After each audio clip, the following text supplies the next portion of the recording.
હાલ ગુજરાતની અંદર ધોરણ 10 અને 12 બોર્ડની પરીક્ષાઓ ચાલી રહી છે અને આ પરીક્ષાની વચ્ચે જે છે તે કચ્છની અંદરથી એક હૃદયદ્રાવક કિસ્સો સામે આવ્યો છે। કચ્છની અંદર વિદ્યાર્થિનીની તબિયત લથડતા જિલ્લા શિક્ષણ અધિકારી પોતે દોડી આવ્યા હતા।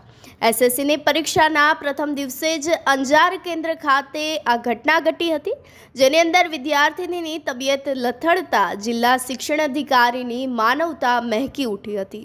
પ્રાથમિક સારવાર આપ્યા બાદ જિલ્લા શિક્ષણ અધિકારીએ સરકારી વાહનથી આ વિદ્યાર્થિનીને હોસ્પિટલ ખાતે ખસેડી હતી અને હોસ્પિટલ ખાતે હવે તેને રિફર હોસ્પિટલમાં સારવાર બાદ ફરી એકવાર જે છે તે પરીક્ષા આપવા માટે પણ વ્યવસ્થા કરી આપવામાં આવી છે। તો વિદ્યાર્થિનીનું 1 વર્ષ ના બગડે તે માટે જે છે તે જિલ્લા શિક્ષણ અધિકારીએ ખૂબ દોડાદોડી કરી હતી અને આ વચ્ચે જે છે તે વિદ્યાર્થિનીને વધારાની 30 મિનિટનો પણ સમય આપવામાં આવ્યો છે।